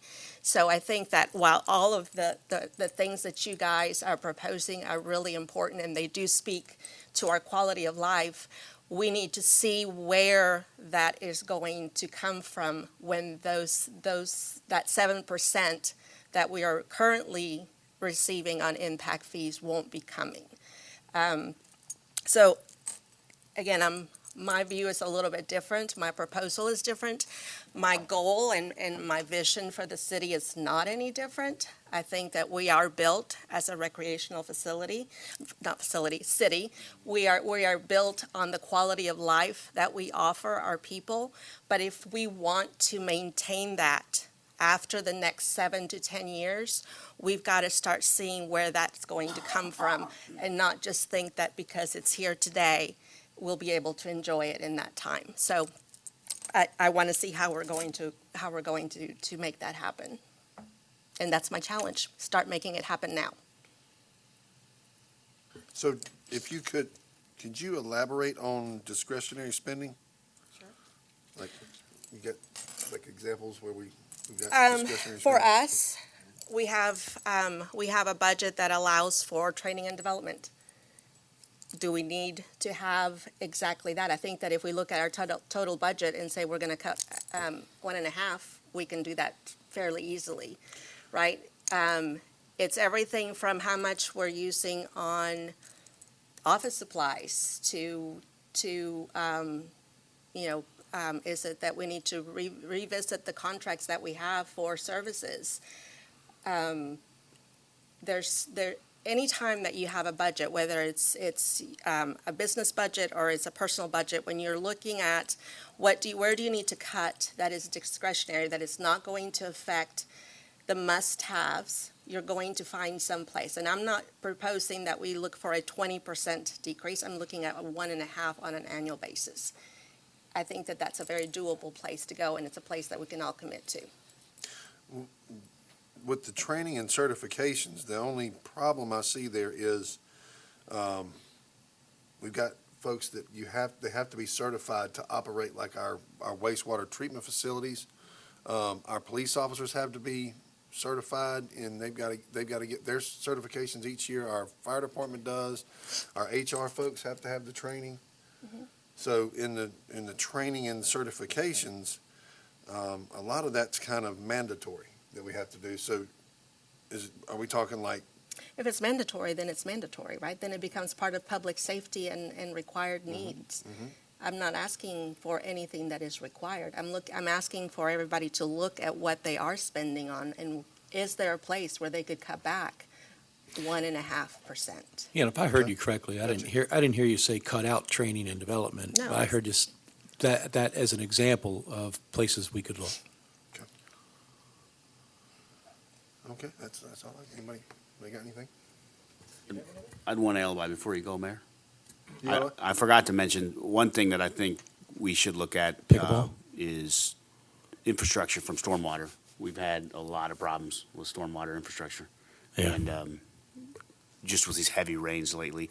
And I know the golf course and Public Works is really looking at the sinkholes we have around the area. And Carmen and I, after that first rain, sat down with the stormwater people and the city engineer, and were amazed at the amount of issues they've identified into the millions of dollars. Right, and if I could finish. Oh, I thought you were done. I'm No, sorry, that's Carmen. okay. Oh, I thought I was sorry. I thought Yeah, you was gonna I thought do we were one thing. moving on. But you said that's it. Yeah, well, no, that's it on the that one thing. percentage Okay, I got you. cut. But Got you, okay. I do As I was. believe that and one of the things I wrote is that I want to make sure that we are focusing on what we've already built.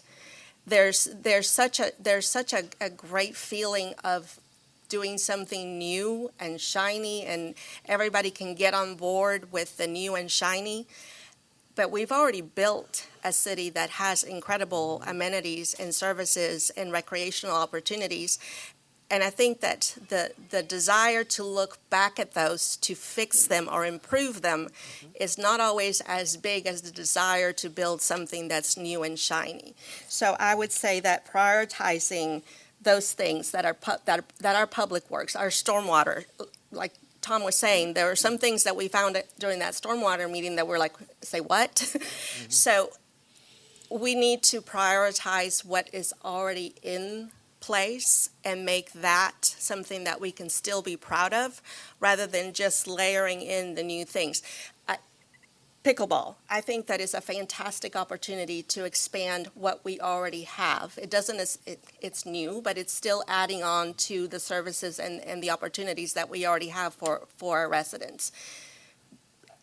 Focus on what we've already built, improve what we already have, make sure that in 10 years our streets are not falling in because we've just kind of kept patching things up instead of fixing the things. And then we won't be in a scary place in 10 years. I won't be sitting here in 10 years, more than likely, but somebody else will. And I don't want anyone to look back and say, you know what, that council should have done better in preventing us from getting to where we are right now. And now I'm done. Okay, that's great. All right. All right. So to me, I agree with what you said. Maintaining assets is one of my things. Maintain, replace, and repair our assets.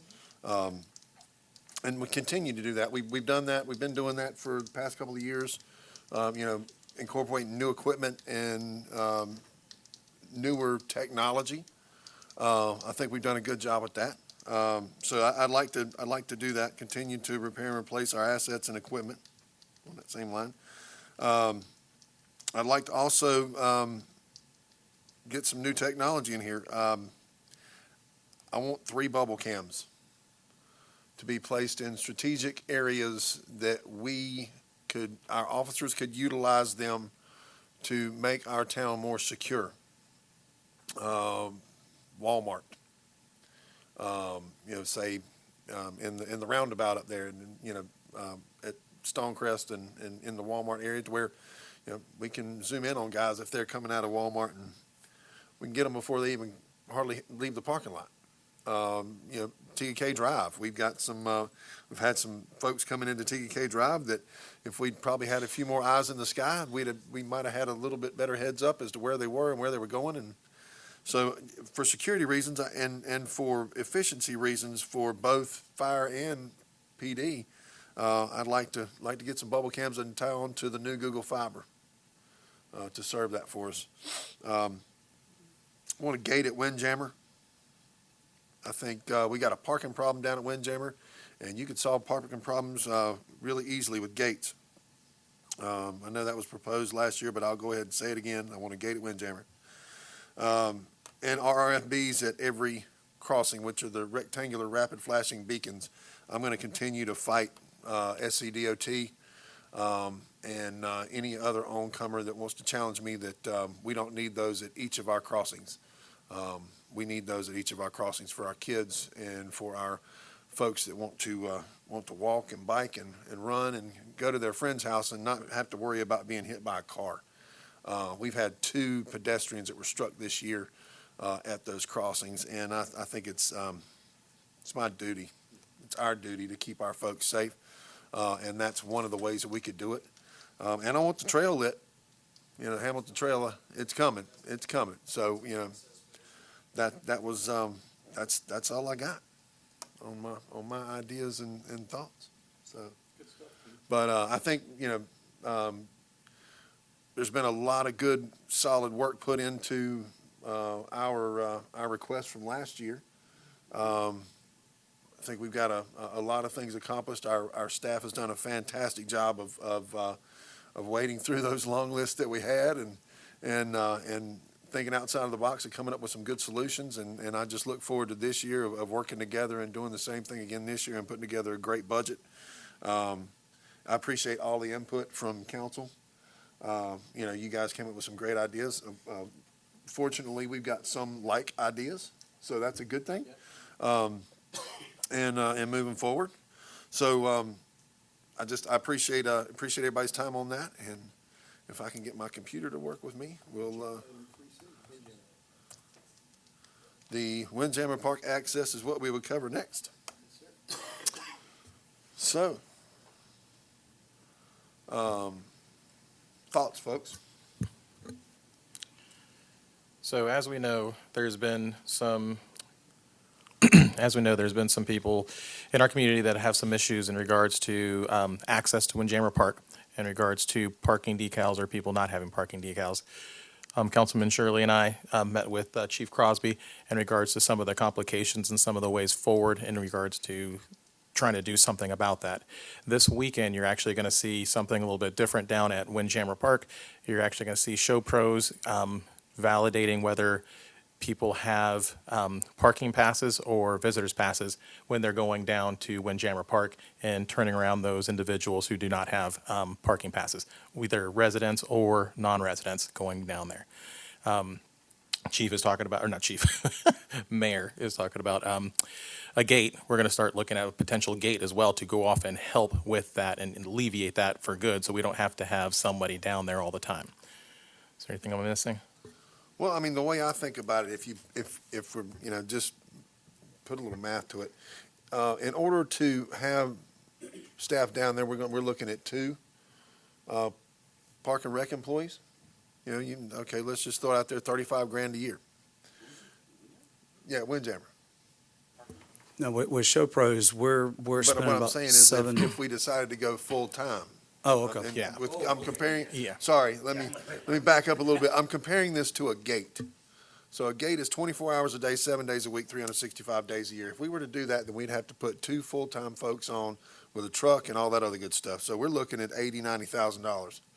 Time it's all said and done with equipment and everything, because we want to do something down there. Get some weed eaters, get some blowers, get some stuff like that. So we're looking at $70,000, $80,000, possibly $90,000 for 2 full-time positions there.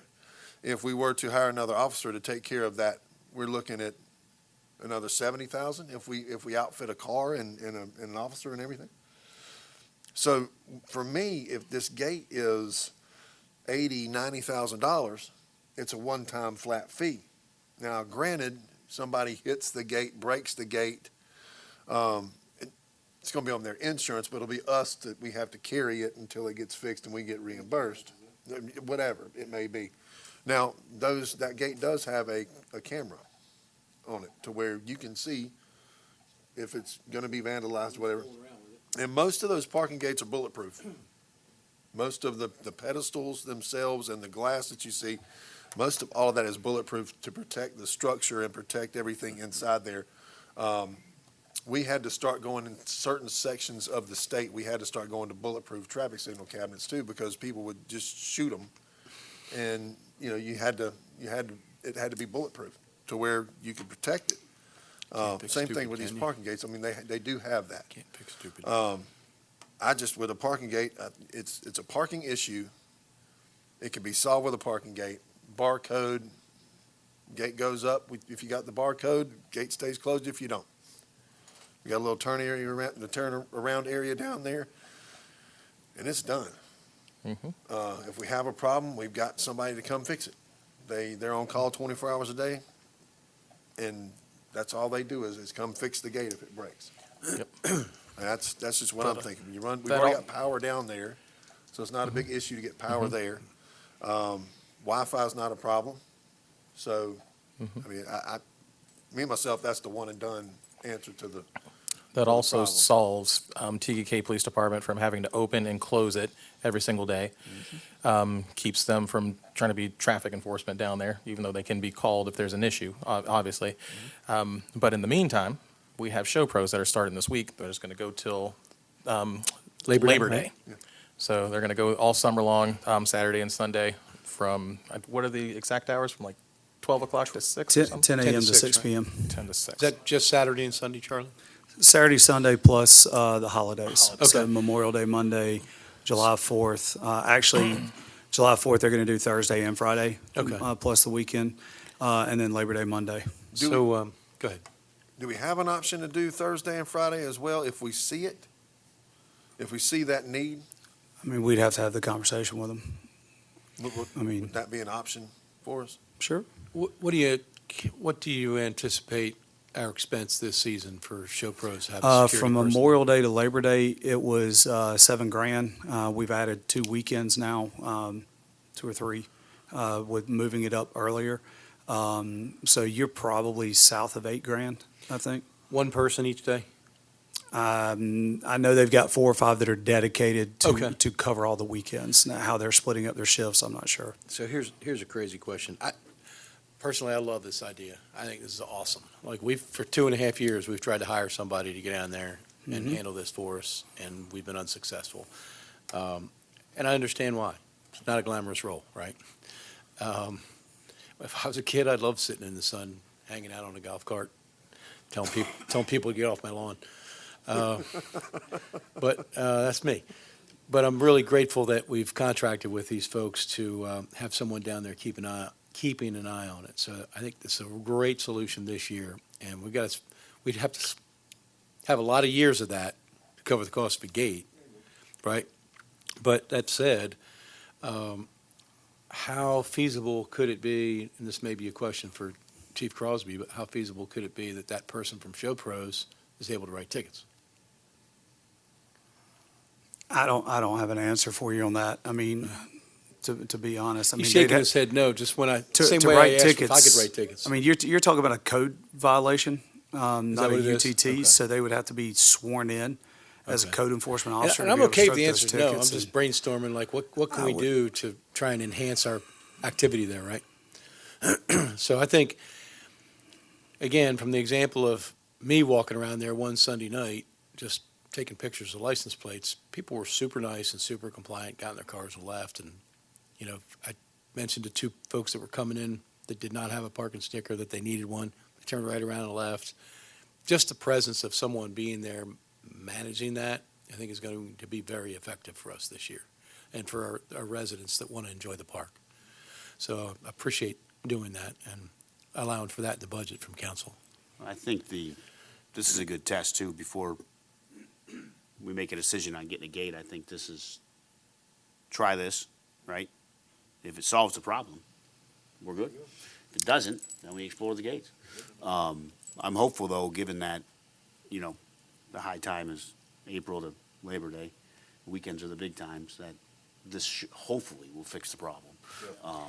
Because if you pull up and someone says, you gotta leave, 90% of them are leaving, right? If someone wants to be a jerk, they call the police Well, and then, department. yeah, then If- that's the exception that they call for enforcement, right? Exactly. If I had a choice of where we're going to spend $90,000 and I had to make a decision today, I would say we're going to spend it on pickleball and not a gate. Yeah. Just if I had a choice, I don't know that a gate is going to benefit. Carmen, you have the 1/5 same of a people. choice. So I'm just saying that. Well, if And now you have 2/5. if my guidance is that we need to cut back and we need to be very careful about the new shiny penny, 90,000 is 90,000, and where is that going to be a bigger bang for your buck? Here's the problem I see. Monday, Tuesday, Wednesday, Thursday in June, July, August, and September. The vacationers, right? And that's I where don't know, Show I've- Pros comes in. I've been here a minute, but, if Monday, Tuesday, Wednesday, Thursday, we're having complaints in end of May all the way through to August 26th. And we've got to increase Show Pros over 4 times the amount of coverage that we've got for that. And right now, we're at $8,000, and we've got to increase it 4 times. That's $32,000 a year. So now we're starting to get on the same kind of apples to apples as to how many years is it going to take to make up that $90,000. I don't think we're getting complaints during the week. Not that Okay. I recall. Okay. I could be wrong, but I don't recall. Yeah. Let's see Coun- what happens. Yeah. Council, Yeah. one See thing, what one thing happens. that may assist us is, we're having what are they called, PTZ cameras, I believe. Isn't that right, Chief? A pan Like the tilt flat zoom cameras? camera installed down at Windjammer as part of our flock system. So we'll be able to look and see really how busy things are. I guess one question that we've kind of talked about internally is what the goal is. You know, I mean, if the parking lot is empty and there's one car there, whether it's got a sticker or not, is that an issue, right? I mean, so trying to figure that out. I mean, is the goal to have available parking for the people that have decals, whether it's a resident decal or a non-resident decal? Okay, but yeah, if there's a car there, like I've been to Windjammer early in the morning because we're going to get a project going or something like that, and somebody pulled in and parked, right? Maybe they wanted to fish a little bit first thing in the morning or whatever the case may be. Maybe they had a decal, maybe they didn't. I'm not in enforcement. Even as operations director, wasn't in enforcement. There's one car in the parking lot. I didn't go look to see if it had a sticker or anything else. Is that a big deal? So I guess what the expectation, whether it's from residents on Windjammer, residents throughout the city and council, what is that expectation and what is a reasonable expectation? But yeah, I think, I can't remember, I think it was Mr. Hyslop just said, we're about to have a pretty good test with Show Pros this summer and seeing how that goes. With the additional camera that will hopefully soon go up, plus with Chief Crosby's new traffic unit that should be put together here pretty soon, to where it supplements patrol, right? We may find that, okay, problem solved. So I think this summer may give us a nice barometer with some of these new additions to see where we're really at. Yep. But at the same time, what's the best way to manage the expectations from residents? I mean, what is realistic, what is not realistic, and that seems to have been the battle with especially Windjammer Park for many years. This is not something that just came to the forefront over the last 2 years. This has been going for several years. So, just trying to manage those expectations and what's realistic, what's not. But I think we'll have some good data as we go into the budget I think workshop, so. the follow-up budget workshop in July, as to what we've been experiencing for sure. Charlie, if I may, you asked a question that I would guess you didn't ask rhetorically, so I'll respond to that, like what's the goal, right? For me, anyway, and I've had some conversations with fellow council members about this, and I think I speak for at least myself and a couple of others when I say, if there's 5 cars there and 2 of them don't have stickers, it's not a big deal. It's just not, because people aren't complaining about it, right? And people have room to park. But I would also expect that we're consistent with our enforcement. Mhm. So if there are cars that are parked there without a sticker, that we would address that. If the parking lot's full and it's, a significant number of vehicles there without parking stickers, that we'd address that the same way we would address 2. And we'd be consistent. And I don't care whether they have an out-of-state plate or they're from York County or Lancaster County or where they come from. I would expect us to address that issue as a violation of one of our ordinances. Not, I don't like the way you look. It's, I don't think anybody in here has any intention of excluding any group of people, whether they're out of state, whether they're out of county, whether they're out of the city, or whether they're in the city. If they don't have a parking sticker, I've shared this with Chief Crosby. I don't have a sticker on my pickup truck. If I park my pickup truck down in Windjammer, I expect to get a ticket or get towed, and I promise you won't hear me complain about it because I support the law, and I would not complain about it, and I wouldn't ask anybody to do anything about it because I know what's expected, and I expect that of anybody else that would park there. So, long answer to your question, but I would expect consistency on enforcement, and I would expect you not to get complaints if you got an open parking lot and only a few people are parked there. So, Is that fair? Yes. so I got a question on that. because, and I'm just clarify. So if we got two cars in the parking lot and one of them doesn't have a sticker, PD goes down there, sees that one of them doesn't have a sticker. There's really not anybody in the parking lot. We're still gonna write them a ticket for not having a sticker in the parking lot. Well, why wouldn't we? That's what, isn't that what the law says? That's what the law says. Isn't that what the signs say down there? That's what the signs say. All right. All right? I want, because And I that's thought I that. heard it different at first. That's what the law says, but it's also the discretion of the TK Police Department, whether they want to go down there and say, hey, unfortunately, you're supposed to have a parking pass. If you don't have one, then you got to skedaddle. If they give them any type of pushback, then go off and get a ticket or something. But the zero tolerance type thing where everyone that doesn't have one down there, I think there's a discretion that needs to be involved with it. I mean, I agree that it's a discretionary with the thing with the officers. Mhm. I trust our officers to make the right decisions for our city. I think that's fair to say because they're not going to give a speeding ticket to everybody they pull over. No, I mean, if they did, we and that's a sign. You know, I mean, I know there's signs at Windjammer, but those are There's a speed limit sign, right? that are there. But if we're giving a ticket every time somebody's a half a mile over the speed limit, I mean, our guys are going to be eating up time that they could be spending doing a lot Right. of other good things and writing. So, speeding so tickets. out of fairness to your Exactly. question, and to modify my answer, yeah, I expect the law to be enforced, but I also think it's fair for our officers to exercise some discretion. And I think I could add, I trust Chief Crosby and all our officers to use discretion to do what they think's right.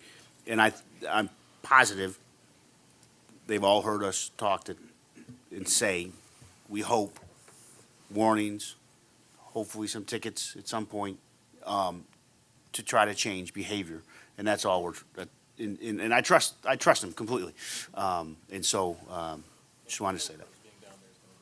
It's going to make a huge difference. People are now going to be educated that they got to have a sticker every time they go there on a weekend. So, yeah, absolutely. Less about the police coming down there dealing with it, and Yes. more about somebody That's talking what- about it. That's what we're looking for. Chief, Not what you- have to go down there all the time. Chief? So just to share something, and I apologize, please forgive me, I got a cold. So going back to what Mr. Carter said, discretion is a very huge part of police practices. And as you stated, if we're going to do this in Windjammer Park, then let's go out to TK Drive. And if somebody's speeding 1 mile over the speed limit, let's take their discretion out and write everybody a ticket, tow their car.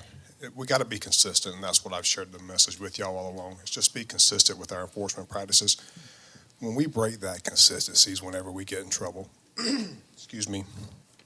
So that you know what our practice is. When we go to Windjammer Park, officers are calling out tag numbers of cars that they give a warning to. If dispatch calls back and says, and does a search and says, well, you have given that car warning, then they have been told that obviously the first time they gave that warning, that didn't work. Take a different approach to change the behavior. I'm looking for them to change that behavior. Now, again, does that mean citation? Does that mean if they're refusing to move the car, tow the car?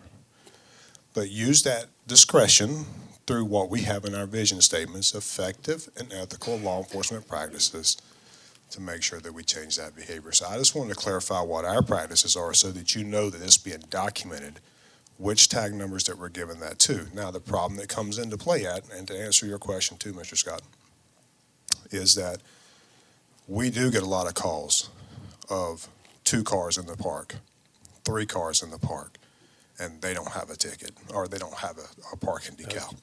So we do get a lot of calls like that. And so it does take up a lot of our time. And that's been my thing to you, as you notice, as I gave my data last month. As the number of vehicles increase in the park, then our visits to the park increase. Thus, when you see the stats, I think I had the meeting last month, and we wrote 20 parking tickets last month in the month of April. If you look at our trend on our data, as the numbers and people come into the city, then I give that park the attention that it needs. And so that's still my commitment to you as we say that. But I just want to identify that practice to you to let you know it's not going undocumented. We found a way in our system to do that. That's being done, and the officers have been directed. If they're given that warning, it pops back up that a warning's been given, then take another step to change that behavior. But discretion is a very important part of our job. Absolutely. Appreciate you Absolutely. sharing Thank that you, with Chief. us. Appreciate it. Yeah, that's Yeah, I appreciate you asking for clarity well, on that's that too. just why I Thank you. wanted to ask, Yeah. because I wanted to make sure that, because if I'm not straight about it in the vision, then how can anybody else be that Amen. way if we're not clear as glass Right. going forward with that? Yep. So, Crystal, Linux, even. Ms. Miller. Carmen, you got anything else on the Windjammer discussion? Scott, anything else on the Windjammer discussion? I think we beat that horse We good? plenty to death. Okay. All right. Then let's go to council comments, and as always, we will be starting to the left. To the left. All right. Thank you, Mr. Mayor, members of council. Thank you, residents that are here this evening, and thank you for everybody that's watching online. Appreciate your guys' time and energy for coming out and being concerned with what's going on in the city. I'm going to keep my council comments nice and short. I want to make sure I recognize Charlie, the heads of department of the city, and every member of the city staff that makes the city run smoothly every single day. You guys probably don't hear this enough, but thank you so much from council, from the residents, from everyone. We live here for a reason, and you guys make this a wonderful area for us to live in, and thank you so much for everything that you do. With that, I'm going to move on to, I didn't break my shirt out, but not this Saturday, but next Saturday, the Best Damn Food Festival's coming up. So make sure that you guys show up to the Best Damn Food Festival, all kinds of good stuff that's going to be there, so make sure you show up. And then lastly, I want to say Happy Mother's Day to all the mothers that are out there. It's coming up this weekend. I know I'm probably not supposed to say that, but anyway, Happy Mother's Day to all the mothers that are out there. Thank you. It's a word. Thanks, Brian.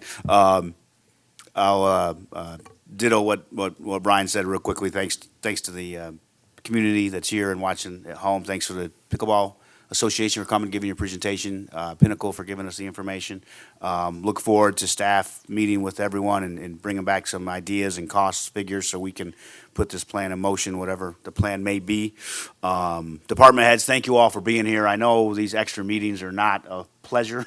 I imagine. I know we're so exciting sitting up here staring at us. But we really appreciate you being here, taking the time to listen to us and our vision for the city this next year and the budget. And so thank you, Charlie. Thank you. Appreciate it. I know with everything else going on, this is just extra time away from your families.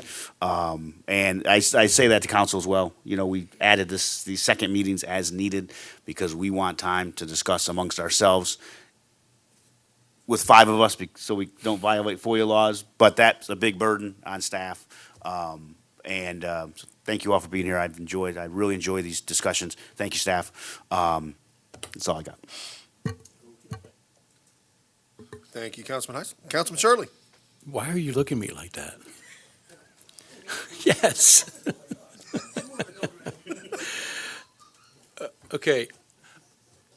I want to say thank you to everyone that helps put this meeting together. Thank you to my fellow council members for the time that you put in to run the city. And thank you for the residents that are watching live and Memorex. Appreciate your participation and your interest in the city. And this will be a first, but that's all for me. Thank you, Councilman Shirley. Mrs. Mayor Pro Temp Miller, if you would, please. I don't know that I can follow that. I'm shocked. I yield my time to the councilwoman. I really don't have anything other than what everyone has said as far as the appreciation that's extended to all of the department heads.